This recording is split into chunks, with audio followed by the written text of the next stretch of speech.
성도들의 교과 공부를 응원합니다. 답심리교회 유대균입니다. 이은혜입니다. 예, 오늘도 이은혜 교수님 함께 해주셨습니다. 네. 오늘도 열심히 해보겠습니다. 오늘은 이사야 세 번째 시간인데요. 아람과 이스라엘 연합군이 유다를 공격할 때 유다 왕 아하스의 선택과 아하스를 바른 길로 인도하시기 위한 하나님의 말씀과 표징에 대하여 살펴보겠습니다. 네, 일요일 교과를 보시겠습니다. 일요일 교과를 보시면요, 북방 이스라엘과 아람이 연합군을 조집합니다. 그리고 남쪽에 위치한 작은 나라 유다를 침공하는 것입니다. 가뜩이나 국력이 약한 유다인데 거기에 맞은데 또 맞으면 더 아프잖아요. 네, 맞아요. 유다가 바로 전에 에돔과 블레셋의 공격을 받아가지고 쇠약해져 있었습니다. 그때 북방 이스라엘과 아람이 유다를 공격한 것입니다. 얼마나 아프겠어요. 거기에 우리가 기억해야 할 나라가 있죠. 이사야 전반에 기억해야 할 나라, 아수르. 아람과 이스라엘이 유다를 침공한 이유가 있었는데 아수르가 급격히 세력을 확장하는 것입니다. 이것을 막기 위해 오랜 적대적 관계였던 이스라엘과 아람이 동맹을 맺게 되었습니다. 그리고 유다를 정복해서 그곳에 말 잘 듣는 꼭두각시 왕을 세우고 유다의 자원과 인력을 사용하기로 이렇게 계획을 세운 것입니다. 유다 침략의 이유, 이스라엘과 아람이 세력을 확장하는 아수르를 대비하기 위해서. 밑줄 그어두시고 잘 기억하시면 좋겠습니다. 네. 이 위기의 순간에 하필 유다의 왕이 아하스인 것입니다. 아하스에 대하여 열왕기하 16장 1절부터는 이런 말씀이 기록되어 있습니다. 르말랴의 아들 베가 제17년에 유다의 왕 요담의 아들 아하스가 왕이 되니 아하스가 왕이 될 때에 나이가 20세라. 예루살렘에서 16년간 다스렸으나 그의 조상 다윗과 같이 아니하여 그의 하나님 여호와께서 보시기에 정직히 행하지 아니하고 이스라엘의 여러 왕의 길로 행하며 또 여호와께서 이스라엘 자손 앞에서 쫓아내신 이방 사람의 가증한 일을 따라 자기 아들을 불 가운데로 지나가게 하며. 아하스는 유다 왕들 중에서도 가장 악한 왕이었습니다. 어느 정도였냐 하면 아하스 왕은 이방의 가증한 일을 본받아 자기 아들을 불로 제사를 드리는 것입니다. 작은 나라 유다가 에돔과 블레셋의 침공을 받아서 가뜩이나 약해져 있고 아람과 북방 이스라엘이 쳐들어오는 이 위기의 순간에 하필 유다의 왕이 아하스인 것이었습니다. 그럼 하나님께 신실하지 못했던 아하스 왕이 어떤 결정을 했는지 살펴보겠습니다. 네, 북방 이스라엘과 이 아람이 쳐들어오는 위기의 순간에 악한 왕 아하스는 어떤 결정을 했을까요? 열왕기하 16장 7절부터의 말씀 보시겠습니다. 아하스가 아수르 왕 디글랏 빌레셀에게 사자를 보내 이르되 나는 왕의 신복이요 왕의 아들이라.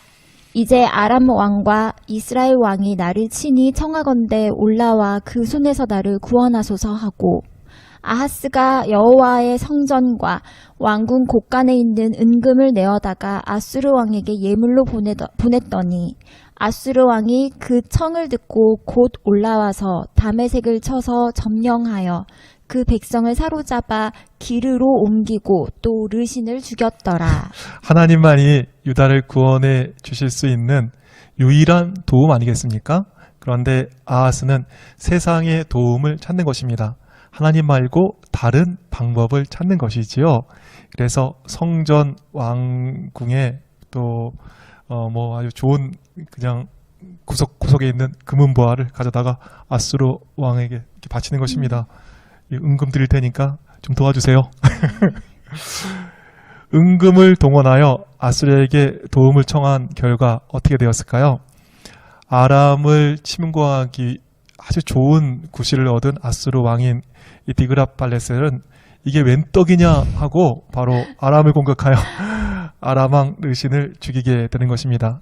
결과적으로 유다를 침략했던 아람과 이스라엘의 동맹이 무너지고 아하스 왕은 유다를 구한 것 같았습니다. 그래서 정말 그랬을까요? 우리 선지자왕 329페이지의 말씀을 보시겠습니다. 요청한 도움이 이르러 아하스는 일시적 구원을 받았으나 유다는 얼마나 비싼 값을 치르었던가. 바친 조공은 아수르인의 탐심을 일깨워 그 믿을 수 없는 민족은 곧 유다에 편만하여 약탈하고 위협하였다. 아하스와 그의 불운한 신하들은 이제 잔인한 아수르 사람의 수중에 완전히 떨어진 것에 대한 두려움으로 괴로움을 당하였다. 유다가 은금을 갖다 바치는 것 보니까 이 나라가 있어 보이는 거예요. 네. 유다가 조그만 나라인 줄 알고 별로 신경 안 썼는데 이 돈 내는 거 보니까 이 알부자 나라인 걸 알게 된 거죠. 그래서 아수르는 은금을 차지하러 유다를 쳐야겠다 하고 생각을 하게 된 것입니다. 역사상 가장 잔인한 나라 중 하나가 바로 아수르입니다. 보통 나라를 점령하면 뭐 총독을 파견해서 이렇게 뭐 통치하고 그러잖아요. 근데 아수르는 혼혈 정책을 펼칩니다. 막 겁탈하고 사람들 이주시키게 하면서 피를 섞는 것입니다. 민족이 정말 사라지게 만드는 나라가 바로 아수르였습니다. 나중에 먼저 이 북방 이스라엘이 아수르에게 멸망을 당하는데요. 사람들을 다 잡아가서 혼혈 민족을 만드는 것입니다. 우리나라에서도 옛날에 혼혈이 된 사람들에 대해서 좀 차별이 있지 않았습니까? 그와 같이 북방 이스라엘의 수도가 사마리아였는데 북방 이스라엘이 이제 혼혈이 되다 보니까 유대인들이 이 사마리아인이다 이렇게 무시하면서 이 사마리아 사람, 이 북방 이스라엘 사람을 나중에 차별하게 되는 것을 보게 되지요. 무지막지한 이 혼혈 정책을 펼치는 무서운 아수르에게 도움을 청해서 당장은 좋아 보였습니다. 그런데 뭐 자전거 피하려다가 뭐 차에 치는 경우가 있다고 네. 이스라엘 피하려다가 더 큰 대적 이 아수르의 위협을 받게 된 것입니다. 하나님 말고 엄한 대안 찾다가 이렇게 더 큰 어려움을 겪는 경우가 얼마나 많이 있습니까? 앞으로 잠깐의 어려움 피하려고 인간적인 방법을 쓰는 것은 이 아수르다. 이렇게 공식으로 기억해 두시면 정말 좋을 것 같습니다. 다시요. 잠깐의 어려움 피하려고 인간적 방법을 쓰는 것은 아수르다. 네, 잘 기억하도록 하겠습니다.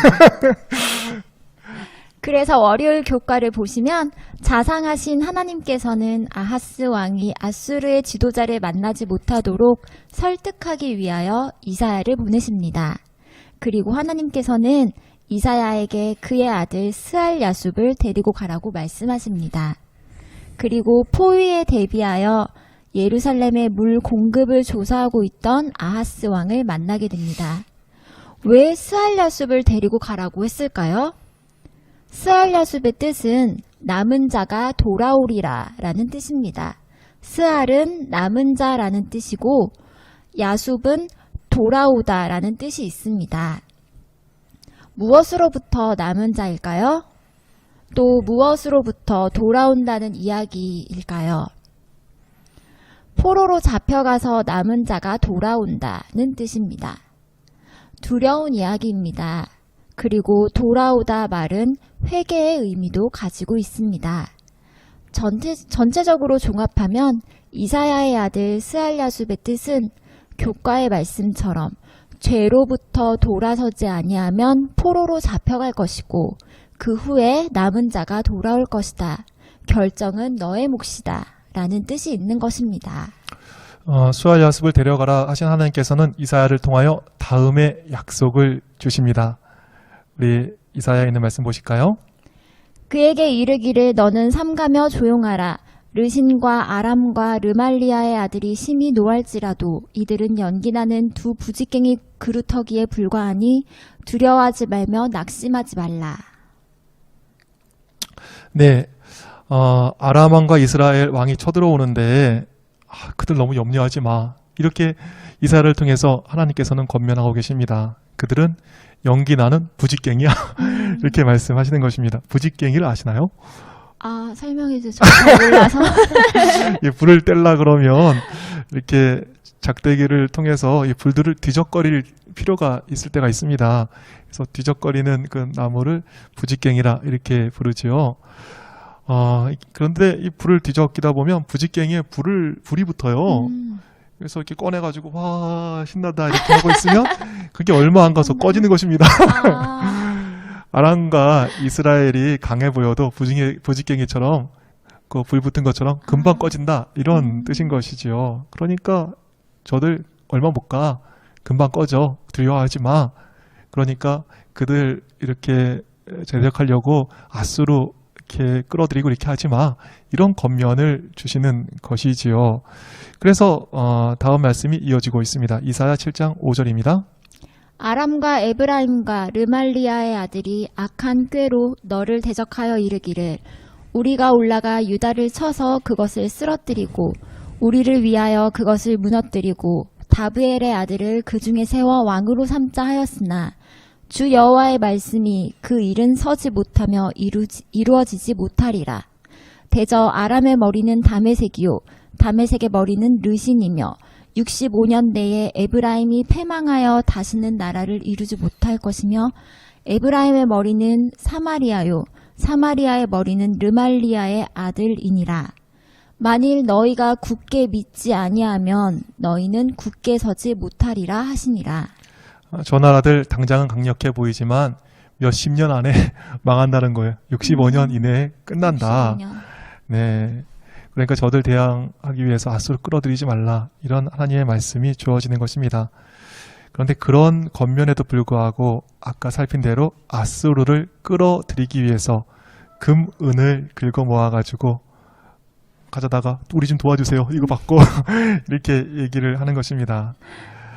잠깐이면 지나갈 근심 또 어려움 피하려다가 아수르란 진짜 더 큰 근심을 끌어들이는 안타까운 모습을 보게 되는 것입니다. 우리 공식 생각해 볼 필요 있죠? 잠깐의 어려움 피하려고 쓰는 인간적 방법은 무엇입니까? 아수르다. 네, 네. 꼭 기억해 두시면 좋겠습니다. 네, 화요일, 수요일, 목요일 교과를 보시면 아수르를 의지하고자 하는 아하스 왕에게 믿음을 복독해 하기 위하여 징조를 주시는 하나님의 모습이 나옵니다.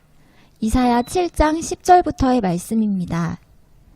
여호와께서 또 아하스에게 말씀하여 이르시되 너는 내 하나님 여호와께 한 징조를 구하되 깊은 데에서든지 높은 데에서든지 구하라 하시니 아하스가 이르되 나는 구하지 아니하겠나이다. 나는 여호와를 시험하지 아니하겠나이다 한지라. 이사야가 이르되 다윗의 집이여 원하건대 들을지어다. 너희가 사람을 괴롭히고서 그것을 작은 일로 여겨 또 나의 하나님을 괴롭히려 하느냐. 표적을 구하는 것은 그리 신앙적인 모습은 아닙니다. 그러나 하나님께서 구하라고 하실 때는 구해야죠. 아하스는 청개구리였던 것 같습니다. 구하라고 하셨는데 믿음 있는 척 여호와를 시험하지 않겠습니다 하는 거였어요. 결과적으로 어떤 일이 생겼을까요? 이사야 7장 14절을 보시면 그러므로 주께서 친히 징조를 너희에게 주실 것이라. 보라 처녀가 잉태하여 아들을 낳을 것이요 그의 이름을 임마누엘이라 하리라. 하도 답답하시니까 하나님께서 표적을 주십니다. 처녀가 잉태하여 아들을 낳을 것인데 그의 이름을 임마누엘이라 할 것이다 말씀하시는 것입니다. 임마누엘이라는 말에는 어떤 뜻이 있을까요?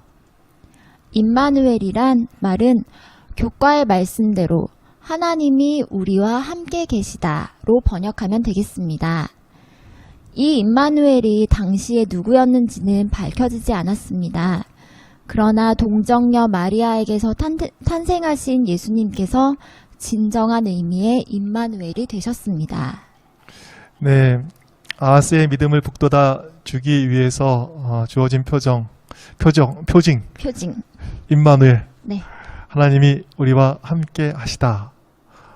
이 정말 동정녀 탕생을 통해서 나타난 임마누엘의 이 약속이 중요한 이유는 무엇일까요?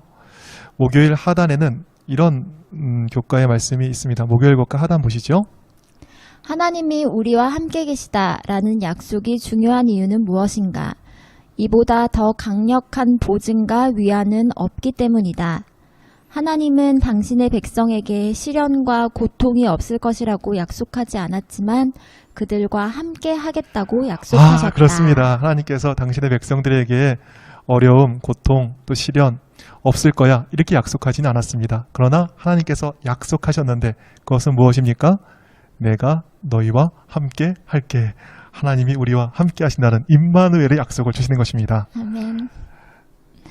네, 시편 기자는 내가 사망의 음침한 골짜기로 다닐지라도 해를 두려워하지 않을 것은 주께서 나와 함께 하심이라. 주의 지팡이와 막대기가 나를 안위하시나이다 라고 했습니다. 하나님은 내가 물 가운데로 지날 때에 내가 너와 함께 할 것이라. 강을 건널 때에 물이 너를 침몰하지 못할 것이며 내가 불 가운데로 지날 때에 타지도 아니할 것이요 불꽃이 너를 사르지도 못하리라 고 말씀하십니다. 네, 강물이 없고 불꽃이 없는 게 아니죠. 이렇게 국가의 말씀처럼 또 성경의 말씀처럼 하나님께서 함께 하심으로 물도 불도 이기게 되는 것입니다. 교과에는 이런 말씀이 이어집니다. 바벨론 사람들이 다니엘의 세 친구들을 불 속에 던졌을 때 하나님은 어디에 계셨는가? 그들과 함께 계셨다.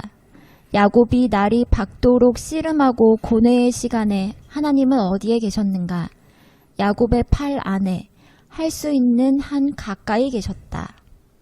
비록 육신의 모습으로 지상에 나타나지 않으실지라도 하나님은 그분의 백성과 함께 그들의 경험을 겪으신다. 폭도들이 스데반을 정죄할 때 예수님은 어디에 계셨는가? 하나님 우편에 서 계셨다. 예수님은 하늘로 승천하신 이후에 높은 곳에 계신 지극히 크신 이의 우편에 앉으셨다.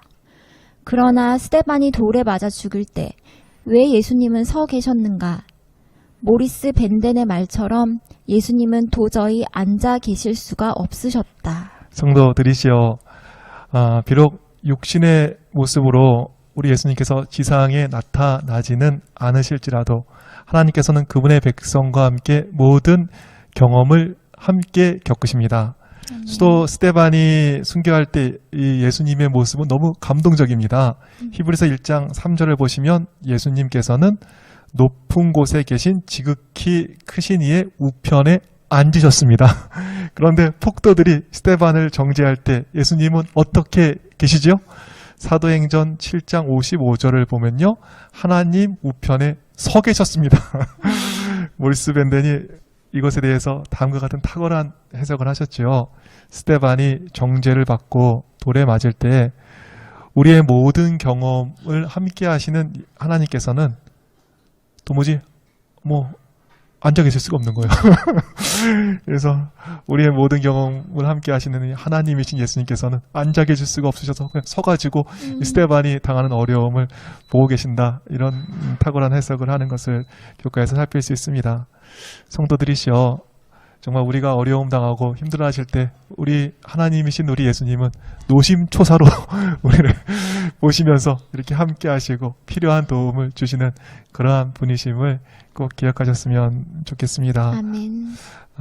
정말 당장의 어려움이 우리에게 있을 수 있습니다.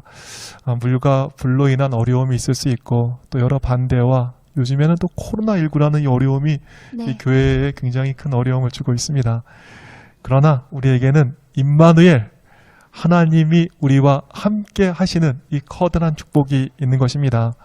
우리가 어려움 당할 때 노심초사하시면서 차마 앉지도 못하시고 우리를 바라봐 주시는 예수님 바라보시면서 힘과 용기를 내는 우리 모두가 되기를 간절히 바라겠습니다. 네, 오늘 또 시간이 많이 갔네요. 네. 오늘 말씀 정리해 주실까요? 네, 오늘은 북방 이스라엘과 아람이 유다를 공격할 때의 상황을 살펴보았습니다. 하나님께서는 이사야를 보내서 그들이 강력해 보인다 할지라도 금방 타다 없어질 부직갱이임을 분명히 말씀하셨습니다. 당장은 강력해 보이지만 곧 망할 나라였습니다.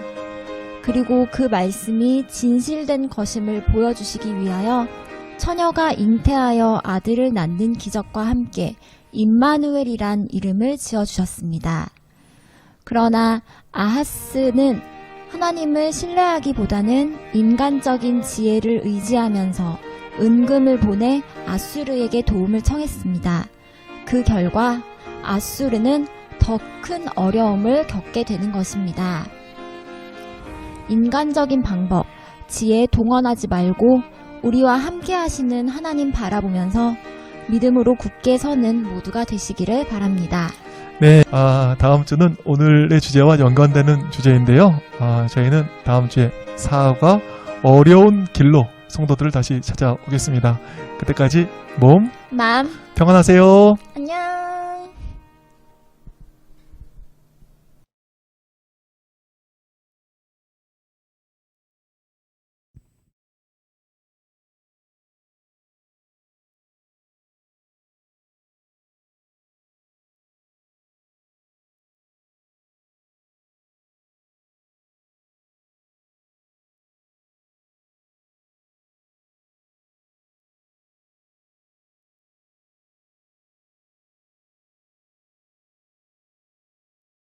예, 오늘도 영상을 통해서 예배에 참여하신 우리 모든 성도님들 진심으로 환영합니다. 중요한 광고 몇 가지 드리겠습니다. 이번 주에 어떻게 결정이 날지 모르겠습니다만 현장 예배가 허용될 때까지 화요일과 금요일 그리고 안식일 대예배가 이렇게 영상으로 제공된다는 사실 여러분 기억하시고 성도님들 빠짐없이 참여해 주시기 바랍니다. 네, 오늘은 2021년도 우리 헌금 약정일입니다. 월정 헌금과 또 도로가 헌금을 약정하신 분들은 불편하시지만 문자로 모이신 이창우 장로님께 보내주시기 바랍니다. 우리 빌립보서 연구가 매주 화요일마다 이제 시작됩니다. 다음 주 화요일부터 우리 희락의 복음서인 빌립보서 연구가 시작됩니다. 또 여러분들의 적극적인 참여를 바랍니다. 특별히 헌금을 드리기를 원하시는 분은 교회 계좌 영상에 나오죠. 농협 계좌로 송금하시고 우리 제무이신 이창우 장로님께 문자로 연락 주시면 감사합니다. 교회가 지금 현재 코로나 시대 비대면 예배로 인하여 여러 가지 방송 장비와 영상 장비의 증가로 인해서 방송실을 증축하고 있습니다. 다음 주 화요일 정도 마무리되지 않을까 생각하는데요. 이 일에 우리 김문호 장로님께서 헌신해 주셨습니다. 드립니다. 마지막 7번째 광고입니다. 오늘 지역 사회 독거 노인들이 우리가 지금 반찬 봉사를 하고 있는데요. 반찬 봉사 하시는 우리 독거 노인들을 위해서 우리 김문호 장로님께서 각 가정에 기임을 또 이렇게 지정해 주셨습니다. 오늘 오후에 각 반별로 우리 목장이신 우리 장로님들 인도하에 여러분들에게 배속된 우리 독거 노인들에게 기임 나누는 봉사를 지시해 주면 감사하겠습니다. 기임은 사무실 앞쪽에 저희들이 준비해 놓겠습니다. 안식일 오후 의미 있고 또 뜻있는 그런 봉사활동에 여러 성도님들 함께 참여해 주시면 감사하겠습니다. 감사합니다. 이제 곧 잠깐 쉬셨다가 우리 대예배를 시작하도록 하겠습니다.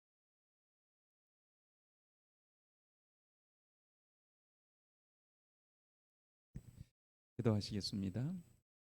사랑의 우리 아버지 하나님, 행복한 날, 이 거룩한 하나님의 시간 속으로 저희들을 인도하시고 우리로 하여금 오늘도 말씀으로 은혜 받게 하셔서 감사합니다. 비록 우리가 처한 환경이 넉넉지 않고 다들 힘들고 어려운 환경이지만 그러나 이 어려운 환경 속에 우리 하나님이 우리와 함께 하신다고 약속해 주시니 감사합니다. 어려움을 만났을 때 유다 왕처럼 인간적인 방법이나 어떤 도움을 구하기 전에 먼저 우리의 도움의 근원이신 하나님께 도움을 구하고 모든 환경과 어려움들을 믿음으로 잘 극복할 수 있는 모든 성도들 되게 해주시옵소서. 오늘도 이 어려운 시대에 우리 모든 성도들 어려움 당하지 않도록 주님이 거룩한 천사로 이 성도들의 각 가정과 하시는 모든 사업에 하나님 복 주셔서 어려운 때이지만 하나님이 주시는 은혜 속에서 넉넉히 축복을 받는 그런 한 해가 되시도록 아버지 인도함 베풀어 주시옵소서. 특별히 병중에 있는 주의 종들 한 분 한 분들을 주님께서 위로하시고 이 거룩한 성일 그들의 아픈 몸들을 치료하여 주셔서 건강한 몸으로 주의 종들이 다 회복되는 귀한 은혜를 경험하게 해 주시옵소서. 사랑이 많으신 예수님 이름으로 간절히 기도합니다. 아멘. 온라인 예배 에티켓. 당신은 준비된 예배자입니까? 지금 당신의 복장은 집에서 입던 옷 그대로 교회 갈 때처럼 깔끔하게. 지금 당신의 자세는 침대에 누워서 편안하게 책상에 앉아서 준비된 자세로. 찬양을 부를 때 당신의 자세는 누가 들을라 침묵을 지켜요. 마음을 다해 소리내어 찬양해요. 기도할 때 당신의 자세는 누가 보지도 않는데 다른 집 좀 하면 어때? 마음과 정성을 다하여 진심으로. 당신의 예배 자세는 어떤 모습인가요? 준비된 몸과 마음으로 하나님께 영광 돌리는 거룩한 예배 시간 되시기 바랍니다.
할렐루야. 그의 성소에서 하나님을 찬양하며 그의 권능의 궁창에서 그를 찬양할지어다. 그의 지극히 위대하심을 따라 찬양할지어다. 호흡이 있는 자마다 여호와를 찬양할지어다. 할렐루야. 아멘.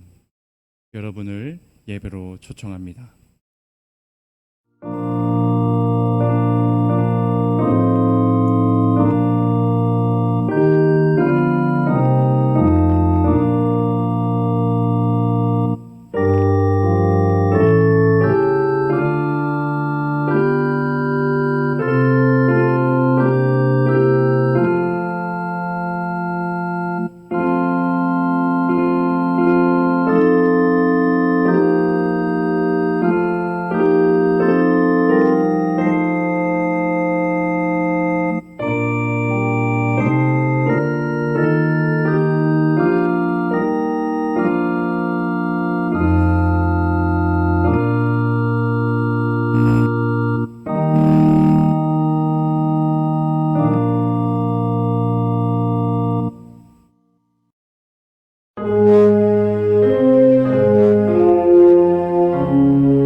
아버지 하나님, 오늘도 이 귀한 안식일, 비록 우리가 함께 모여 예배하지는 못하지만 영상으로 하나님께 예배를 드릴 수 있도록 은혜 주셔서 감사합니다. 오늘 주님, 예배를 위하여 모인 각 가정마다, 장소마다 우리 주님께서 특별히 임재하여 주셔서 오늘도 우리 모든 성도들에게 필요한 말씀, 이 시대의 이 교회가 모든 성도들이 함께 들어야 할 말씀, 그 모든 말씀을 이 시간 들을 수 있는 은혜의 시간 되게 하여 주시옵소서. 각자의 심령을 주님 준비시켜 주시고, 오늘도 주님께서 부족한 사람을 통하여 말씀하실 때 그 말씀을 통하여 역사하시는 하나님의 세미한 음성을 듣는 축복의 시간 되게 해 주시옵소서. 사랑이 많으신 예수님 이름으로 간절히 기도합니다. 아멘.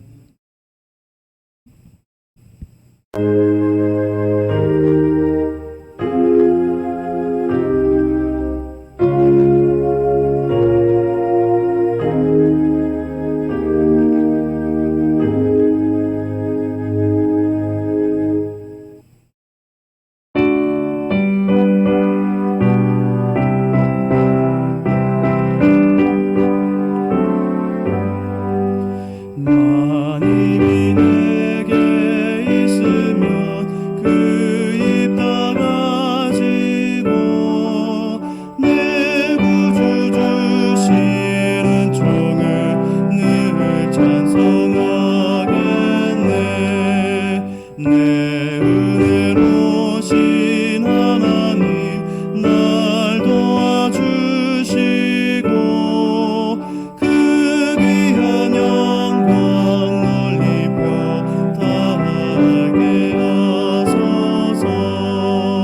내 주의 크신 이름이 날 위로하시고 이 위에 음악 같으니 참 기쁨 되도다. 내 죄의 권세 깨뜨려 그 결박 부시고 이 주한 마음을 비로소 고정케 하셨네. 하늘에 계신 감사하신 아버지 하나님, 지난 한 주일도 우리 서천교회 성도님들 코로나로부터 보호하심을 감사합니다. 비록 비대면 예배지만 자유롭게 안식일을 지킬 수 있도록 은혜 주심을 감사합니다. 감사하신 아버지 하나님, 이 시간 우리의 육신적인 모든 것들을 다 내려놓음으로 이 시간 예수님에게 연결되는 시간 되게 하옵소서. 성령님께 연결되어 매 순간 성령의 능력으로 살아가게 하옵소서. 이 시간 말씀 주시는 이기우 목사님께 성령의 권능을 입혀 주시오. 성령 충만, 은혜 충만한 시간 되게 하옵소서. 우리의 심령을 열어주시어 말씀의 능력을 얻어 말씀대로 순종하는 삶 살아가게 하여 주시옵기를 간절히 바라면서 우리 주 예수 그리스도의 이름으로 간절히 기도하옵나이다. 아멘.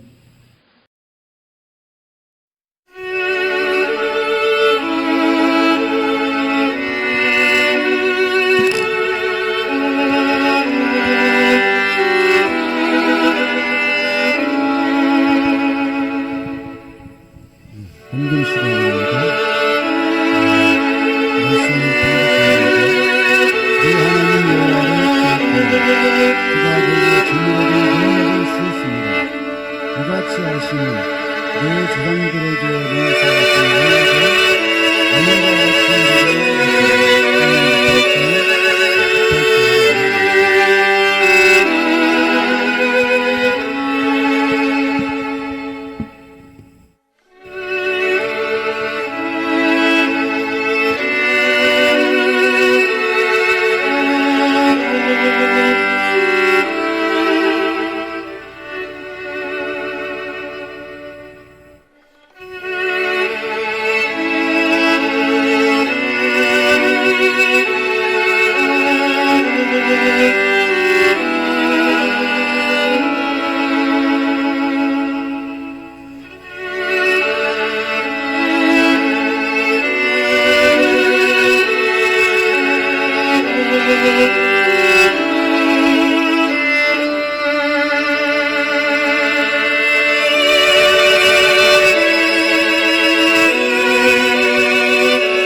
기도하겠습니다.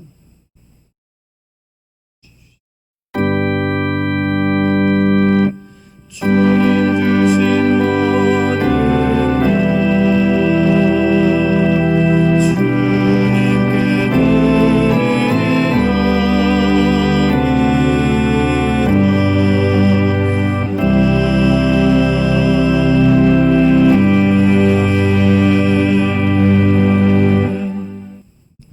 사랑의 주님, 이 안식일에 우리가 각 가정에서 주님께 예배 드리지만 또한 이 시간 주님께 귀한 헌물을 드릴 수 있는 시간 주심을 인해서 감사드립니다.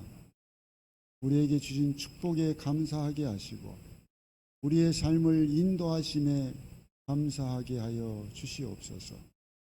또한 우리가 주님께 드릴 수 있는 귀한 특권과 재물을 주심을 인해서 감사드립니다. 드려진 헌금에 복을 주셔서 이 교회가 부흥하고 발전할 수 있도록 또한 귀한 자금으로 사용될 수 있도록 우리 주님 역사해 주시옵소서. 뿐만 아니라 헌금을 드린 주의 백성들에게 더 큰 은혜와 복을 더하셔서 그들이 사는 날 동안 이 어려운 시대지만 정말로 경제적으로 어렵지 아니하고 주의 백성으로 부족하지 않는 귀한 삶을 살 수 있도록 은총 입혀 주옵소서. 우리 주님의 놀라우신 사랑이 이 헌금을 통해서 역사하심으로 주의 사업이 마지막 때에 크게 발전하는 귀한 자금으로 사용될 수 있도록 우리 주님 함께하여 주시옵소서. 예수님 귀하신 성으로 간절히 기도드렸습니다. 아멘. 특창 듣고 목사님께서 말씀을 주시옵소서.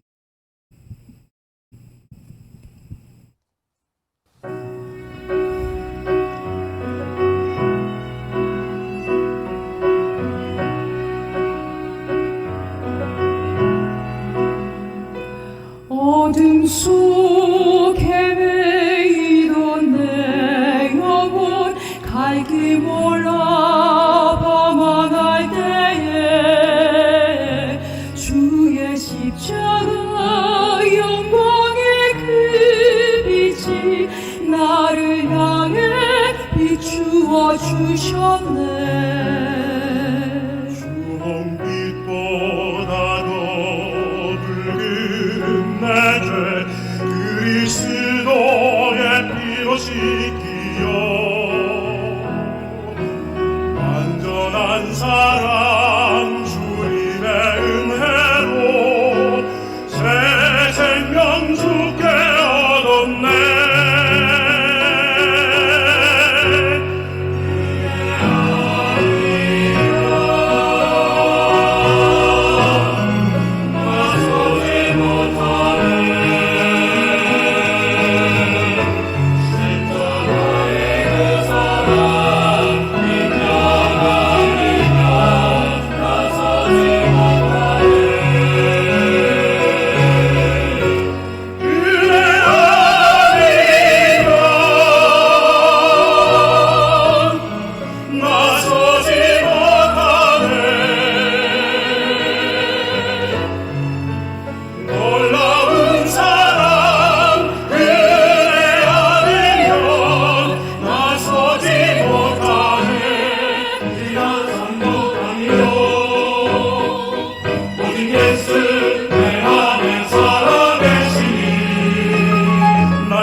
네, 성도 여러분 안녕하셨습니까?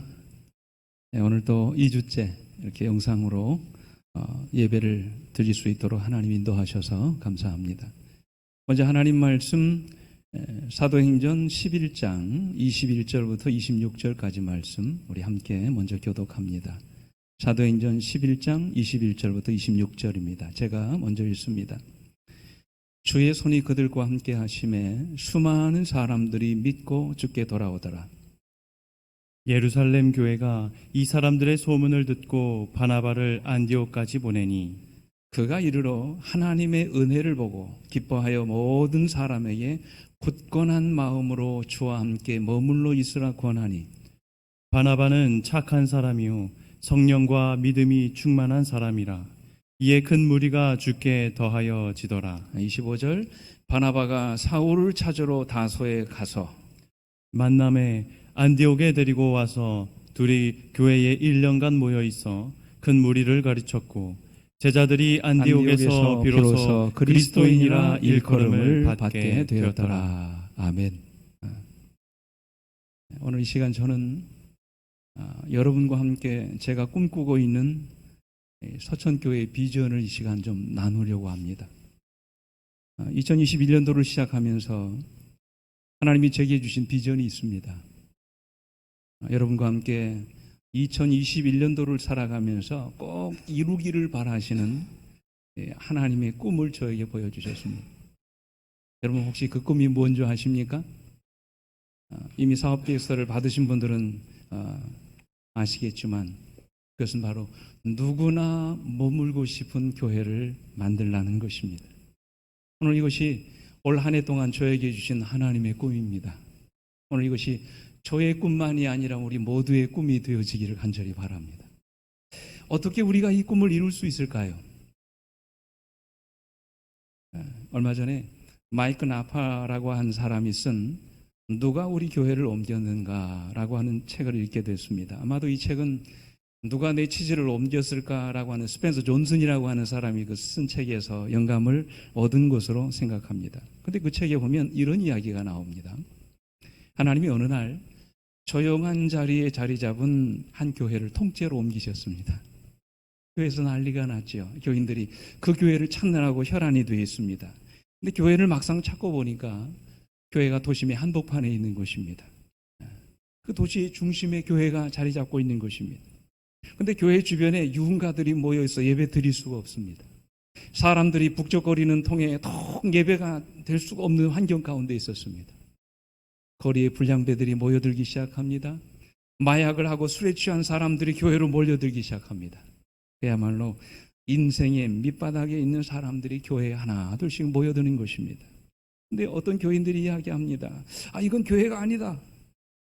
교회는 하나님이 계시는 거룩한 곳인데 어떻게 죄인들이 와서 이 교회의 분위기를 망칠 수 있단 말인가? 나는 더 이상 이 교회에 다니고 싶지 않다. 일부의 그리스도인들이 교회를 떠나기 시작했습니다. 근데 어떤 신자들은 하나님이 우리 교회를 이곳에 두신 이유는 복음 전하기 위해서이다. 그러니 우리는 그들에게도 복음을 전해야 된다라고 하면서 거리낌 없이 복음을 전하기 시작했습니다.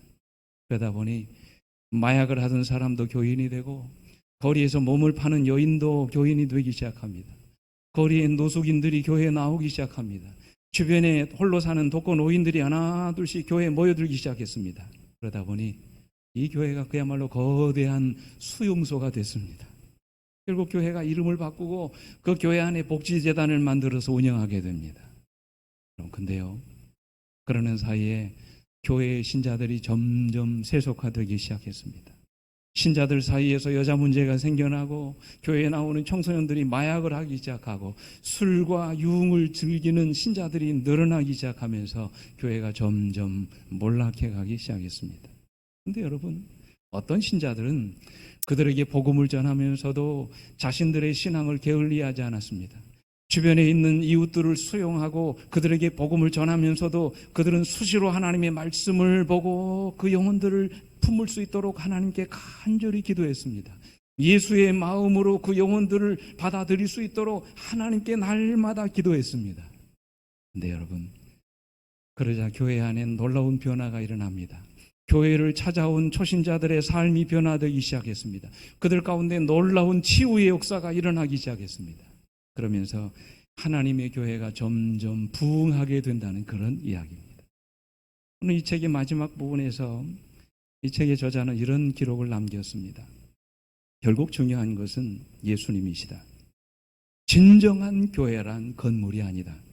그것은 예수 그리스도를 믿는 사람들의 마음과 삶 속에 누가 계시는가요?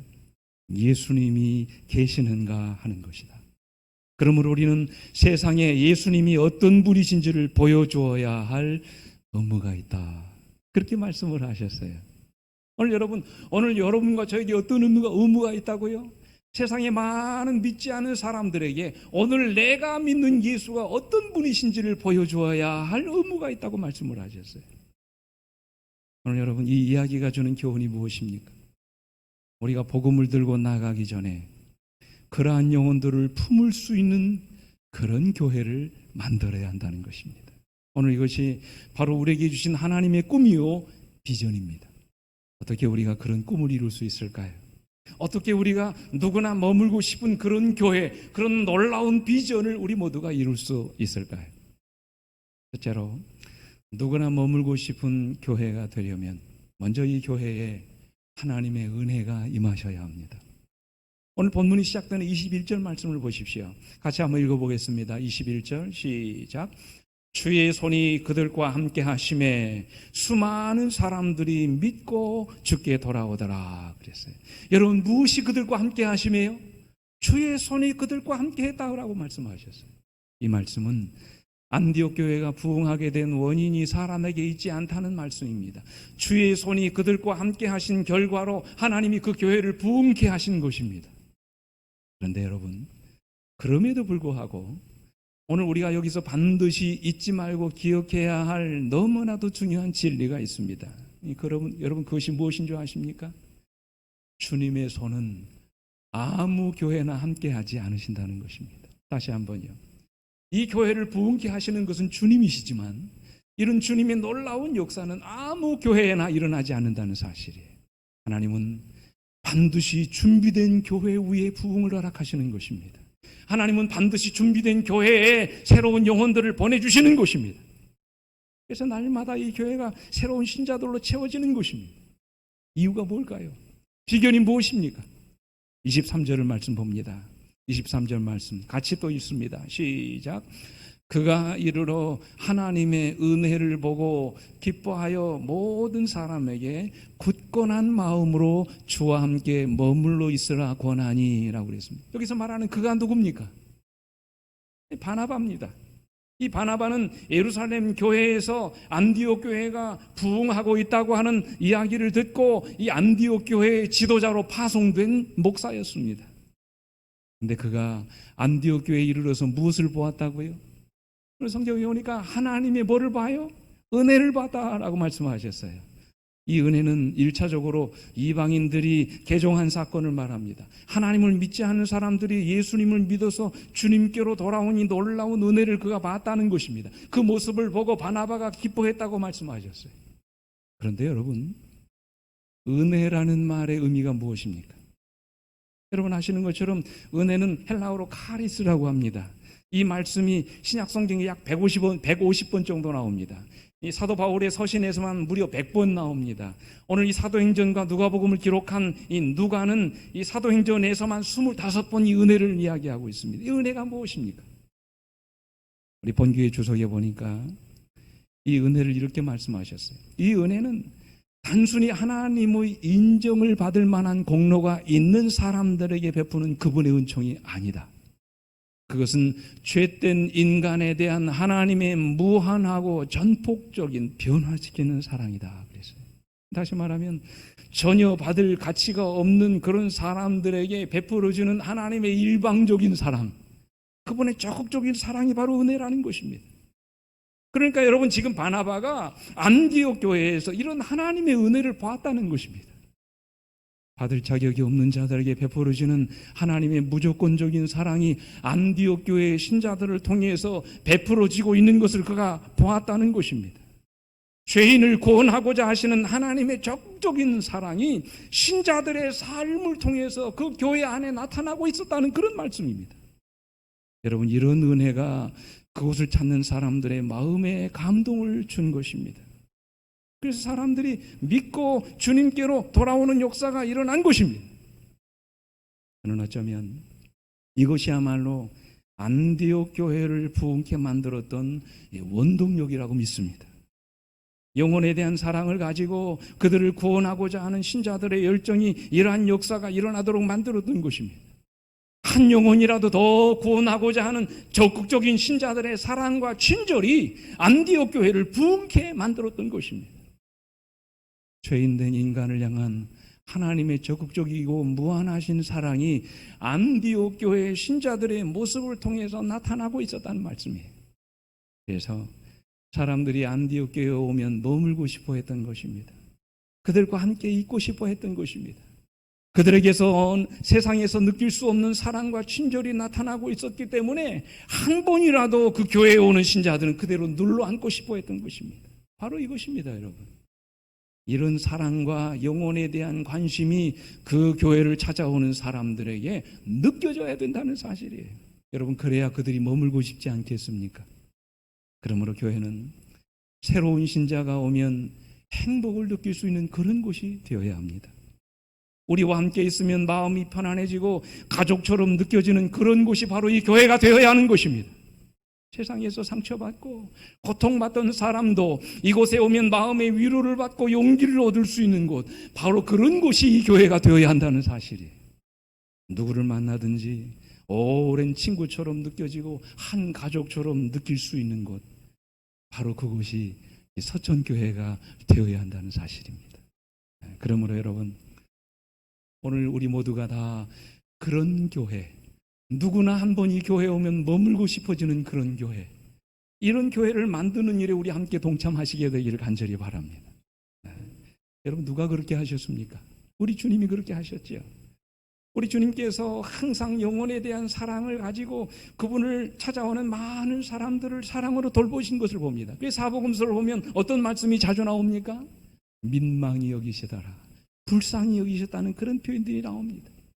영혼에 대한 사랑을 가지고 한 영혼이라도 더 구원하시기 위해서 사랑과 친절로 그 영혼들을 대하셨던 그 주님의 관심이, 그 주님의 친절이 오늘 여러분과 저의 삶 가운데 나타나야 된다는 것이죠. 영감이 이렇게 말씀하십니다. 그분께서는 아는 사람이나 모르는 사람, 또는 자기 편이거나 자기 편이 아니거나 간에 차별 없이 대하셨으며 생명수를 갈망하는 영혼에 대한 연민의 정이 마음이 가득하셨다고 그랬어요. 또 다른 영감이 그래도 오십시오. 영혼 하나하나가 그분의 눈에는 어떻게 보였다고요? 귀중하게 보였다고 그랬어요. 실제로 초대교회에 일어난 변화를 보면 영감이 또 이렇게 말씀하십니다.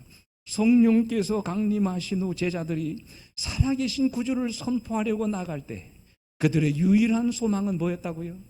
영혼들을 구원하는 것이었다. 그들은 날마다 서로 교제하는 중에 그리스도께서 그들에게 명하신 뭐를 나타냈어요? 사랑을 나타냈다고 그랬어요. 이기심 없는 말과 행동으로 그들은 다른 사람들의 마음에 이 사랑을 불붙이고자 노력했다고 그랬어요.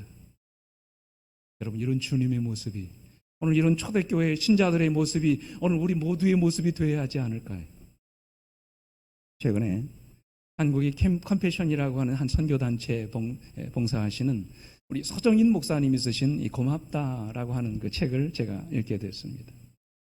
그 책에 이런 이야기가 나옵니다. 백혈병을 앓고 있는 한 여자아이가 있었는데 그 아이를 위해서 서정인 목사님이 골수를 이식해 주었습니다. 지금은 골수 이식하는 것이 그렇게 어렵지 않지만 옛날에는 이 골수를 이식해 주려면 일주일 동안 병원에 입원하고 또 골수를 이식하는 날은 전신 마취를 해가지고 골반에다가 구멍을 뚫습니다. 그리고는 그 안에서 골수를 채취했습니다. 근데 이 골수 이식을 해주다가 그만 목사님이 의료사고를 만나게 돼요. 죽을 뻔하던 그런 위기 가운데 빠지게 됩니다. 근데 감사하게도 골수를 이식받은 아이가 건강을 회복했습니다. 근데 불과 5개월쯤 지났을 때 이 아이의 병이 재발되었다는 그런 소식을 듣게 됐어요. 문제는 골수 기증을 좀 다시 해달라는 그런 요청이 온 것입니다. 이 아이는 이제 다른 사람의 골수를 받을 수 없으니 죄송하지만 목사님의 골수를 좀 다시 이식해달라는 것이었어요. 그러나 다시 이식을 해도 아이가 살아날 확률은 1% 정도밖에 되지 않았고, 지난번 사고도 있고 해서 사모님뿐만 아니라 주변에 많은 사람들이 말렸습니다. 이제 그만해도 된다고, 이제는 당신이 할 만큼 했다고, 그냥 하지 않아도 된다고 얘기했어요. 근데 목사님 마음이 편하지 않은 것입니다. 마음에 부담이 있는 것입니다. 만나는 사람마다 이야기를 했습니다. 내가 이만해서 옛날에 그렇게 했는데 죽다 살았다고. 근데 그 아이가 그만 골수 이식을 받았는데 5개월이 지난 지금 다시 재발했다고 그런다. 어떻게 해야 될지 모르겠다고. 주변의 사람들도 하지 않아도 된다고 얘기합니다. 목사님 어떻게 2번이나 합니까? 잘하셨어요. 목사님 몸도 약하시잖아요. 목사님은 할 일이 많은 분입니다. 그러니 안 하셔도 됩니다. 그러던 도중에 이 목사님이 선교 여행을 가시게 됐어요. 에콰도르라고 하는 곳에 선교 여행을 갔습니다. 근데 그곳에 있는 한 현지인 장로님께 그간의 이야기를 쭉 하시면서 그 장로님께 어떤 대답을 얻기를 원했습니다. 마치 이 장로님이 하지 않아도 된다는 그런 말씀을 좀 하실 것 같은 생각으로 그 이야기를 꺼냈습니다. 그랬더니 그 장로님이 하시는 말씀이 목사님 하시지요 그러는 거예요. 그러면서 자기 옛날 이야기를 하는 것입니다. 제 큰아이가 백혈병으로 오래전에 세상을 떠났습니다. 그 아이의 부모의 심정은 말할 수 없이 아마 지금 힘들 것입니다. 그 아이가 살고 죽고를 떠나 그 아이와 부모에게 하나님의 사랑을 전하는 기회가 되지 않겠습니까? 그러는 얘기예요.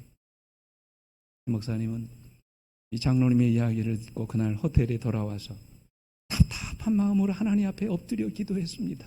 근데 여러분 그날 새벽에 하나님께서 목사님의 마음에 이런 말씀을 하셨어요. 만약 그 아이가 내 아이였다면 너는 그 아이를 포기할 수 있겠느냐? 설사 1%의 가능성밖에 없다고 할지라도 말이야. 기도하는 도중에 목사님이 망치로 한 대 얻어맞은 그런 기분이었습니다. 하나님께서 못을 박듯이 그 목사님에게 다시 한번 마음속에 말씀하셨어요. 그 아이는 내 아이다. 순간 목사님의 눈에서 눈물이 왈칵 쏟아졌습니다. 딸아이의 생명을 놓고 그 부모가 얼마나 애간장인 노골지를 생각할 때 목사님의 가슴이 미어지는 것 같았어요. 차마 전화를 할 수 없었습니다. 그래서 목사님은 편지지를 꺼내서 부끄러운 목사라고 하는 제목을 쓰고 그간의 그 목사님의 마음의 심경의 변화를 말씀드리면서 이제 하나님의 마음에 항복했기에 내가 이제 골수이식을 하겠노라 하고 결심을 했습니다. 그리고 그 편지의 말미에 이런 말을 썼어요. 우리 예수님께 매달립시다. 아이가 죽고 사는 것은 하나님이 정하셨다고 믿습니다. 우리 예수님만 붙드십시다. 한국에 돌아온 이후에 곧바로 병원에 가서 이식 준비를 했습니다. 근데 아이의 어머니에게서 답장이 왔어요. 5장의 긴 편지가 왔는데 그 편지의 장마다 눈물 자국이 떨어져 있었습니다. 한 번도 아니고 2번이나 골수 이식을 해주셔서 감사합니다. 딸에게 무시해서 너무 고통스러워하고 있어 감사의 편지를 쓸 겨를이 없었습니다. 그래서 뭐라고 말한 줄 아세요? 저도 목사님이 얘기하는 예수님이 누구인지는 모르지만 그 예수님께 저도 매달리겠습니다. 저도 기도하겠습니다. 어머님의 간절한 매달림과 기도가 응답을 받았습니다. 지금 그 딸은 골수이식을 받고 건강하게 몸이 회복됐습니다. 여러분, 그리고 더 놀라운 축복은 그 아이의 회복과 더불어 그 아이와 그의 온 가족이 다 예수 믿고 교인이 되었다는 이야기입니다. 우리 영감회결은 이렇게 말씀하세요. 만일 우리의 마음이 그리스도의 은혜로 부드럽고 차분해지며 하나님의 자비와 사랑을 깨닫고 불타오르게 되면 다른 사람들을 향한 사랑과 동정과 친절이 어떻게 흘러나온다고요? 절로 흘러나오게 될 것이라고 말씀을 하셨어요. 사랑하는 성도 여러분이시여, 이 교회를 누구나 머물고 싶은 그런 교회로 만들기를 원하십니까? 오늘 그것이 여러분과 저 모두의 꿈이 되시기를 원하십니까? 그렇다면 먼저 우리의 마음이 하나님의 은혜로 채워지게 되기를 간절히 바랍니다. 하나님의 사랑과 자비가 먼저 우리 마음속에 용수넘치게 되기를 간절히 바랍니다.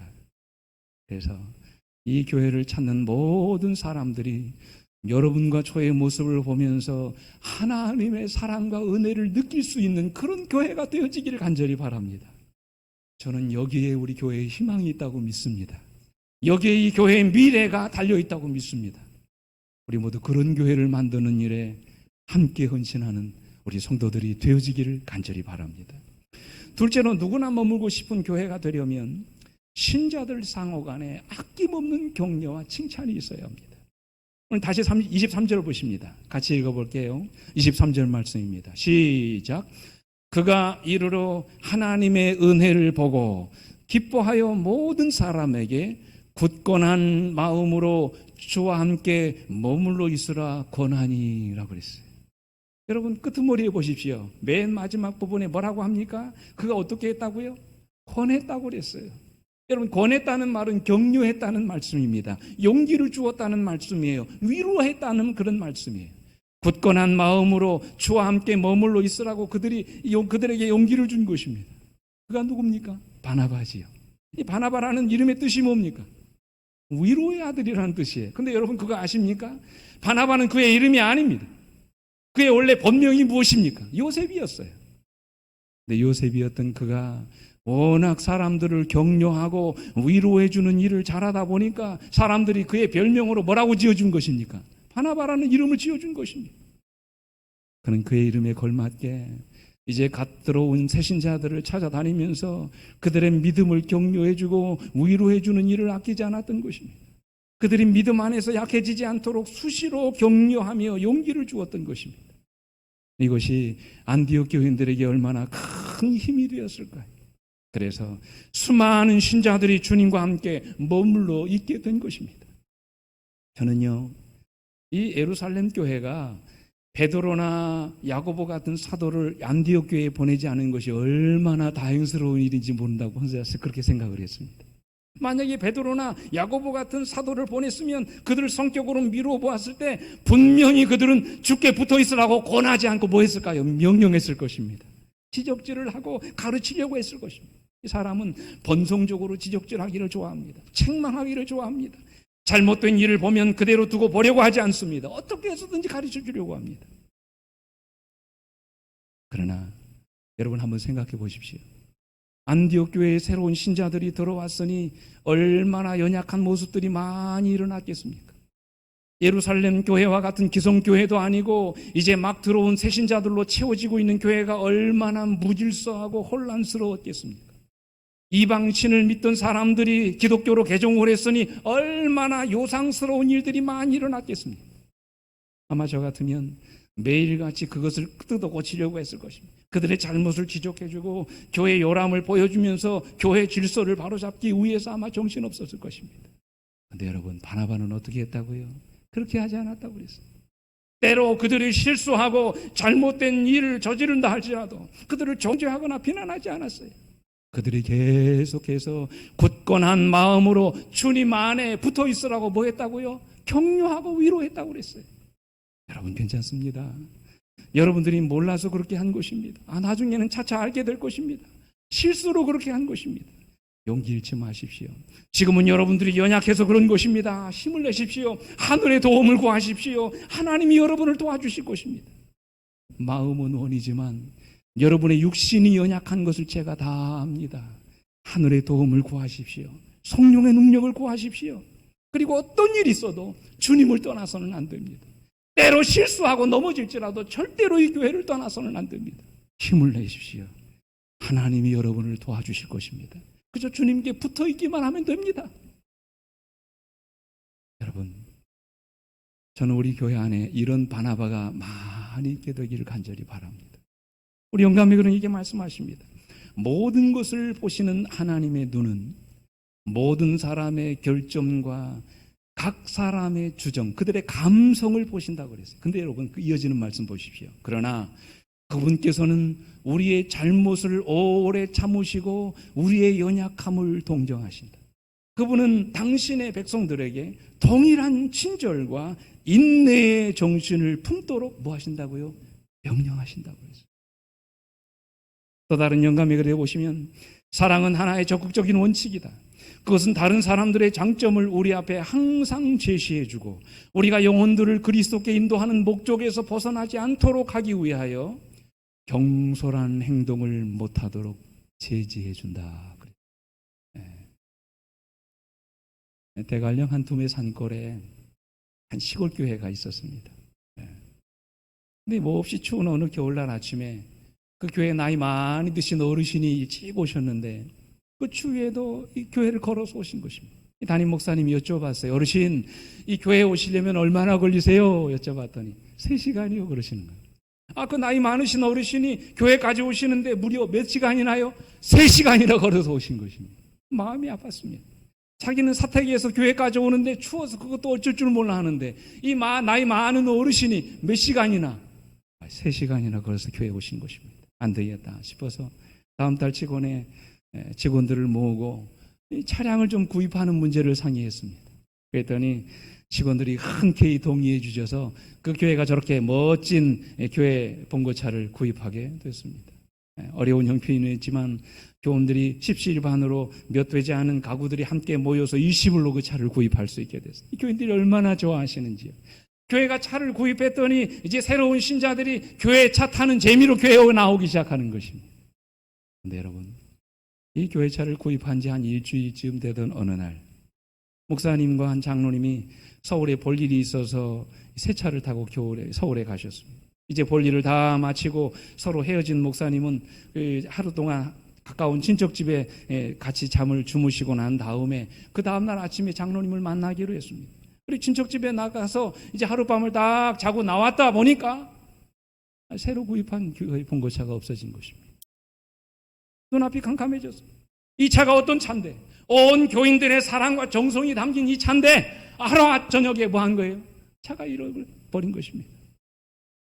목사님이 얼마나 낙심이 되든지 아침에 장로님을 만나기로 한 장소에 가서서 한숨을 푹푹 쉬고 힘들어하니까 장로님이 묻습니다. 목사님 무슨 일이 있으세요? 왜 이렇게 얼굴이 안 좋으세요? 그렇게 묻는 것입니다. 목사님이 장로님에게 사실을 말씀드려요. 그랬더니 장로님이 의외의 반응을 보이십니다.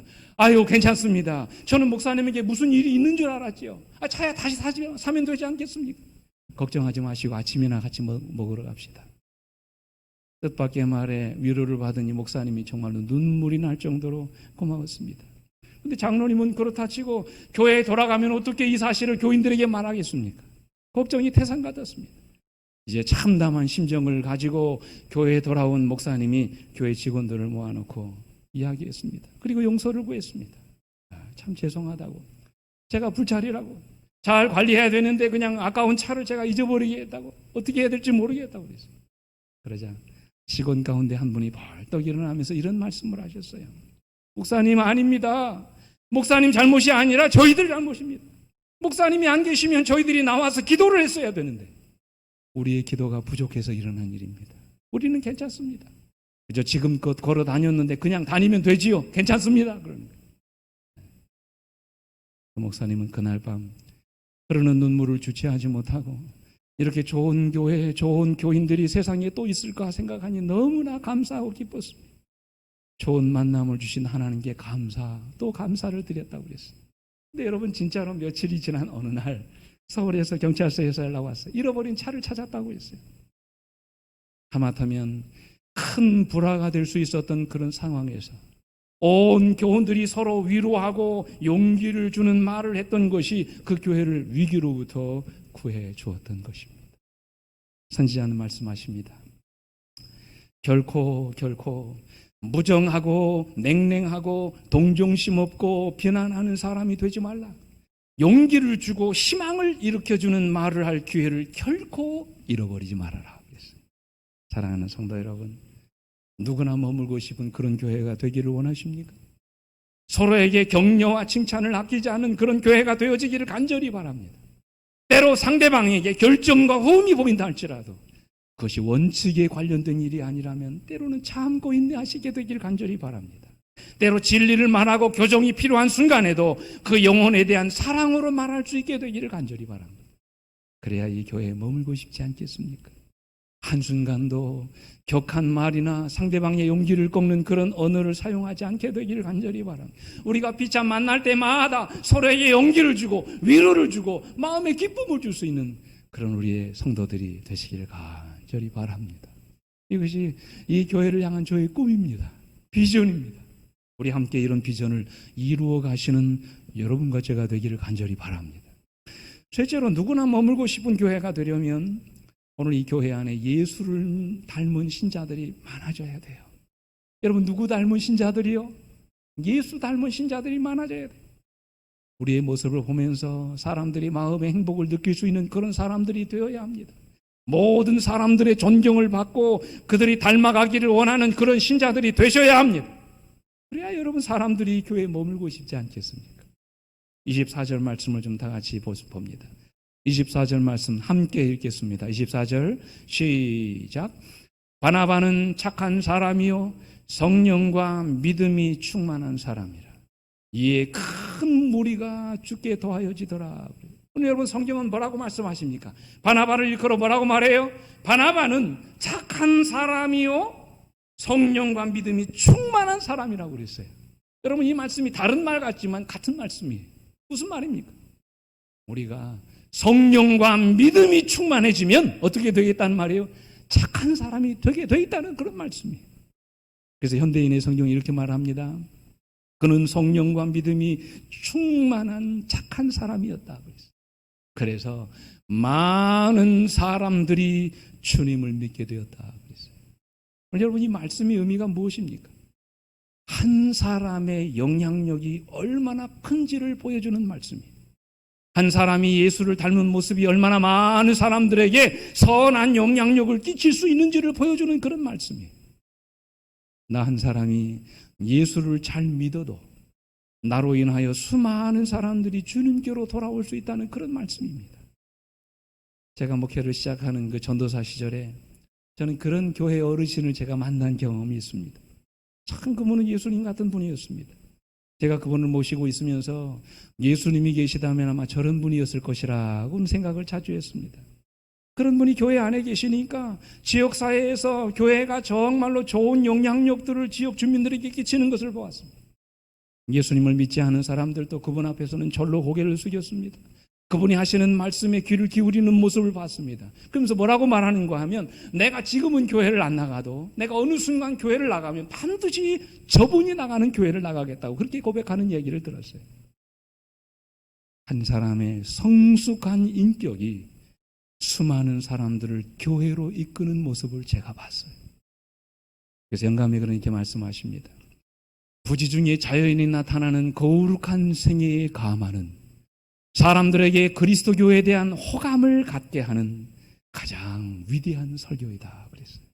네.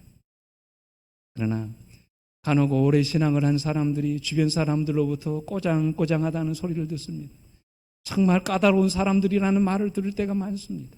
지나치게 자기 주장이 강하고 이상한 성격을 가진 사람들이라는 소리를 들을 때가 아주 많습니다.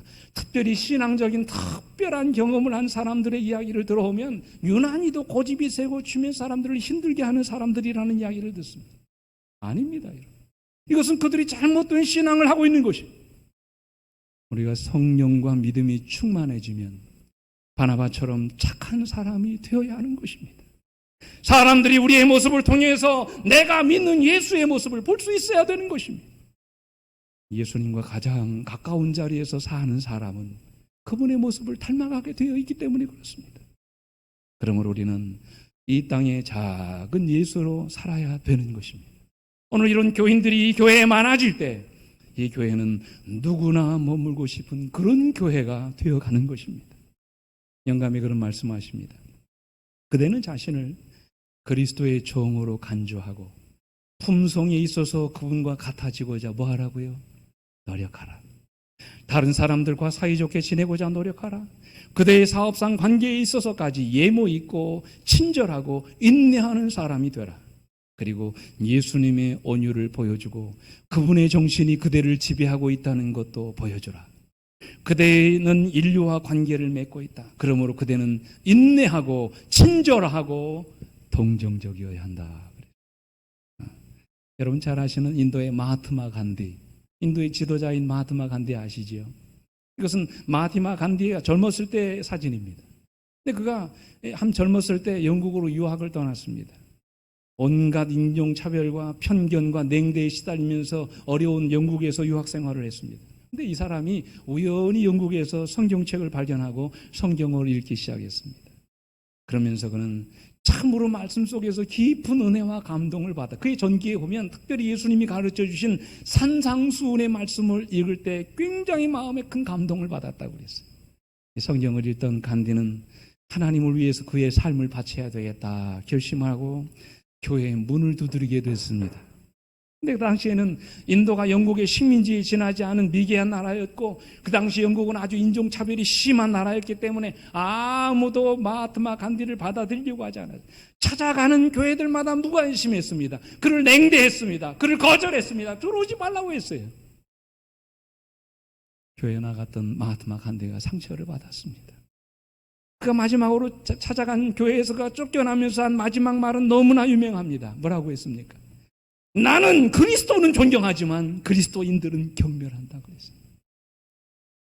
그는 결국 기독교에 대한 신앙을 갖는 것을 포기하고 교회를 떠났습니다. 만약 그때 여러분 교회가 간디를 외면하지만 않았다면 아마도 오늘날 인도의 역사는 달라졌을 것입니다. 사랑하는 성도 여러분, 오늘 이 교회가 정말로 누구나 머물고 싶은 그런 교회가 되기를 원하십니까? 오늘 우리 자신들이 먼저 예수 닮은 그리스도인으로 살아가게 되기를 간절히 바랍니다. 우리의 말과 행동 하나하나가 예수를 닮은 그런 그리스도인으로 살아가시게 되기를 간절히 바랍니다. 우리가 살아가는 삶의 모습들이 믿지 않는 사람들에게 감동을 주고 그들로 하여금 우리가 믿는 예수를 믿고 싶어지게 만드는 그런 마음의 갈망을 일으키게 되기를 간절히 바랍니다. 예수를 닮은 자들로 살아가는 것이 오늘날 이 시대를 살아가는 여러분과 저의 사명임을 기억하시게 되기를 간절히 바랍니다. 우리 모두가 다 그 사명을 따라 오늘 이 서천교회를 그런 교회로, 그런 그리스도인으로, 그런 예수 닮은 사람으로 우리 모두가 만들어지는 그런 한 해가 되기를 간절히 바랍니다. 마지막으로 누구나 머물고 싶은 그런 교회가 되려면 모든 성도들이 이 교회의 주인이 되셔야 합니다. 교회가 하는 일에 성도들이 관심을 가지고 무슨 일을 하든지 적극적으로 성도들이 함께 헌신하고 협력하는 모습이 있어야 합니다. 그래야 여러분 이 교회가 머물고 싶어지지 않겠습니까? 항상 일하는 사람들만 일하고 그저 나머지는 뒷짐만 지고 있다면 얼마나 힘들겠습니까? 아무리 교회가 따뜻하고 행복해지더라도, 아무리 교회 안에 예수 닮은 사람들이 많이 있다 할지라도, 아무리 이 교회가 정말로 친절과 용기와 위로를 주는 사람들이 많이 있어진다 할지라도 그저 일하는 사람들만 일하도록 내버려 둔다면 많은 하나님의 일꾼들이 일하다가 시험을 받습니다. 낙심합니다. 불평을 들어놓게 되고 하나님의 사업을 하면서 시험에 빠지는 그런 경우들이 많이 있습니다. 여러분 그것이 사도행전 6장의 이야기가 아닙니까? 그래서 그들이 한 일이 뭐예요? 그 교회에 뭐를 세웁니까? 7 집사를 세웁니다. 그리고 그들의 사역을 분담했습니다. 그리고 사도들은 오로지 기도하는 일과 하나님의 말씀을 전하는 일에만 전념했다고 그랬어요. 그랬더니 어떤 결과가 나타났습니까? 사도행전 6장 7절 말씀 같이 읽겠습니다. 시작. 하나님의 말씀이 점점 왕성하여 예루살렘에 있는 제자의 수가 더 심히 많아지고 허다한 제사장의 무리도 이 도에 복종하니라 그랬어요. 오늘날 본문에도 이 바나바가 안디옥 교회에서 혼자 사역을 하다가 어떻게 합니까? 교회가 점점 부흥하게 됐을 때 누구를 데리고 와요? 다소에 있는 바울을 데리고 옵니다. 그리고 두 사람이 1년 동안 함께 이 안디옥에서 사역을 했다고 그랬습니다. 26절 말씀 보십시오. 그 결과로 어떻게 합니까? 만남에 안디옥에 데리고 와서 둘이 교회에 1년간 모여 있어 큰 무리를 가르쳤고 제자들이 안디옥에서 비로소 그리스도인이라 일컬음을 받게 되었더라. 교회가 폭발적으로 성장한 것입니다. 그러한 현상을 가리켜서 전문용어로 시너지 효과라고 합니다. 상승 효과죠. 협력 효과가 나타난 것입니다. 혼자서 일하는 것보다 여러 사람이 함께 일했더니 굉장히 놀라운 결과가 나타났다는 것입니다. 영감이 그렇게 말씀하십니다. 오늘날 지상에서의 하나님의 사업에는 성경의 진리에 살아있는 대표자들이 필요하다. 하나님께서는 경고받지 않은 도시들의 필요를 채우는 일에 목사뿐만 아니라 다양한 재능의 헌신적인 누구를 부르신다고요? 평신도들을 부르고 계신다고 했어요. 시간은 신속히 지나가고 있으며 해야 할 일은 많다. 현재의 기회를 현명하게 이용할 수 있도록 모든 기관이, 모든 평신도들이 활동하지 않으면 안 된다. 그래서 오늘날 이 교회가 재직들을 세우고 하나님의 일을 분담하는 것입니다. 역할을 분담하는 것이죠. 그들에게 교회의 짐을 함께 나누어지도록 하기 위해서입니다. 목회자 중심의 사역에서 평신도 중심의 사역으로 바꾸는 것입니다. 오늘날 이 교회 안에 그런 주인들이 많아질 때 이 교회는 하나님의 큰 기적과 축복을 받는 하나님의 도구로 사용될 수 있으리라 믿습니다. 스위스의 정신의학자였던 폴 투르에는 이런 말을 했어요. 혼자서는 할 수 없는 것이 두 가지가 있다. 그것은 하나는 뭐요? 결혼하는 것이고 또 하나는 예수 믿는 그리스도인들이 교회를 섬기는 일이다. 역시 여러분 우리가 결혼을 혼자서 할 수 없는 것처럼 하나님의 교회도 뭐 할 수 없다는 얘기, 혼자서 할 수 없다는 얘기. 사랑하는 성도 여러분, 이 교회가 누구나 머물고 싶은 그런 교회가 되기를 원하십니까? 모든 성도들이 올 한 해 동안 함께 협력하여 이 교회를 섬기는 이 교회의 주인이 되어지길 간절히 바랍니다. 아주 작은 것에서부터 큰 것에 이르기까지 모든 성도들이 사랑으로 연합하여 함께 헌신하고 함께 협력하는 아름다운 모습들이 있게 되기를 간절히 바랍니다. 모든 성도들이 교회 일에 관심을 가지고 함께 봉사하면서 정말로 이 교회를 누구나 머물고 싶어하는 그런 교회로 만들어가는 그런 우리 서천교회 모든 성도들 되기를 간절히 바랍니다. 한 이야기만 드리고 말씀 마치겠습니다. 한 번은 제가 담임하고 있던 교회에 일요일교회 권사님이 오셨습니다. 저희 교회 출석하시는 한 원로 집사님이 계셨는데 그분의 따님이셨습니다. 근데 그분이 어느 날 생신을 맞이했는데 그 교회에 감사 인사를 하기 위해서 그 따님이 오신 것입니다. 그래서 그분이 그날 점심에 떡과 과일을 내시고 저녁에는 교회 장로님들과 소그룹 반원들을 다 초대해서 식사까지 대접해 주셨어요. 그리고는 헤어졌습니다. 그분 집이 저 여수 밑에 있는 광양이었기 때문에 그날 저녁에 가야 됐습니다. 가신 줄 알았어요. 네, 여러분, 그 다음날이 여러분 토요일 다음 날이니까 무슨 날입니까? 소위 그들이 말하는 주일입니다. 예배 드리는 날. 아침에 전화가 왔어요. 그럼 자기가 아직 안 갔다는 것입니다. 그리고는 전화를 했어요. 뭐라고 말씀하시냐면, 목사님, 마음이 걸려 도저히 갈 수 없었습니다. 왜 그러십니까? 제가 여쭤봤더니 본인이 교회를 섬기시는 꽃꽂이 당번을 하시는 집사 권사인데 예배 시간 내내 저희 교회에 와서 예배를 드리면서 단상에 올려져 있는 화초를 보면서 신경이 쓰였다는 것입니다. 왜냐하면 그때는 여름이었기 때문에 꽃들이 일찍 죽으니까 교회에서 꽃꽂이를 한 것이 아니라 화초를 갖다가 양쪽에다가 놓았습니다. 근데 양쪽에 있던 화초가 서로 다른 것입니다. 같지 않으니까 신경이 쓰였던 것입니다. 그러면서 그분이 이런 말씀을 하셨어요. 목사님, 그렇게 되면 성도들이 설교에 집중할 수 없습니다. 양쪽의 나무가 같아야 신자들이 양옆에 있는 화초에 신경을 쓰지 않고 오로지 말씀에만 신경을 쓰는데 화초가 다르니까 안 된다는 거예요. 그러면서 이분이 그날 교회도 가지 않으시고 멋진 행운목 2그루를 기증해 주셨어요. 저는 그날 엄청나게 감동을 받았습니다. 그냥 지나쳐 버릴 수 있는 일이었습니다. 얼마든지 무시하고 넘어갈 수 있는 일이었습니다.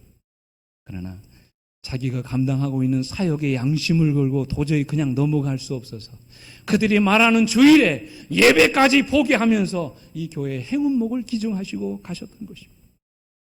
그날 단상에 올려져 있는 이 행운목의 잎사귀를 닫고 있는 권사님의 모습을 보면서 저는 혼자 그런 생각을 했어요. 참 저분이 담임하고 있는 그 교회 목사님은 얼마나 행복할까, 그런 생각을 했습니다. 그렇습니다, 여러분. 함께 짐을 지는 것입니다. 함께 관심을 갖는 것입니다. 우리에게 맡겨진 사역의 짐은 다르지만 우리가 서로 힘을 합하여 함께 주님의 사역을 감당할 때 얼마나 우리의 사역에 기쁨이 있고 행복이 있겠습니까? 얼마나 모여서 하는 하나님의 사역이 기쁘고 행복하겠습니까? 그래야 일이 힘들지 않습니다. 사랑하는 성도 여러분, 누구나 머물고 싶은 그런 교회를 만들기를 원하십니까? 여러분에게 호소합니다. 올 한 해 동안 우리 모두가 힘을 합하여 하나님의 사역에 함께 헌신하고 협력하면서 이 귀한 사역을 기쁨으로 감당하시는 그런 여러분과 제가 되기를 간절히 바라면서 오늘 말씀을 줄이도록 하겠습니다.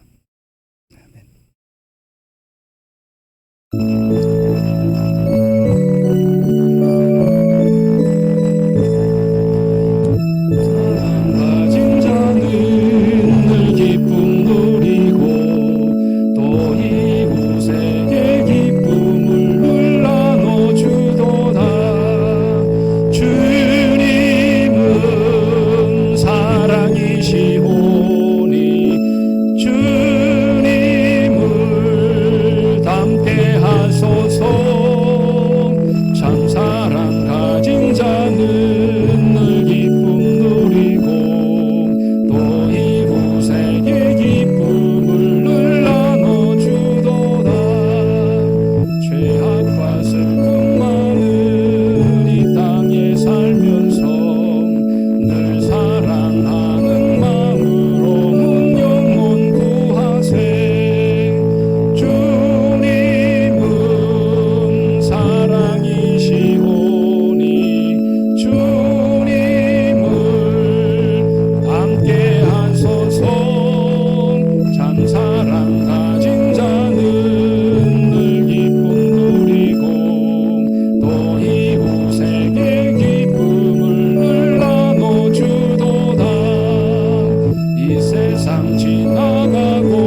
계신 우리 아버지, 오늘 이 시간도 하나님이 주시는 말씀 속에서 우리의 비전을 갖게 해주심을 감사합니다.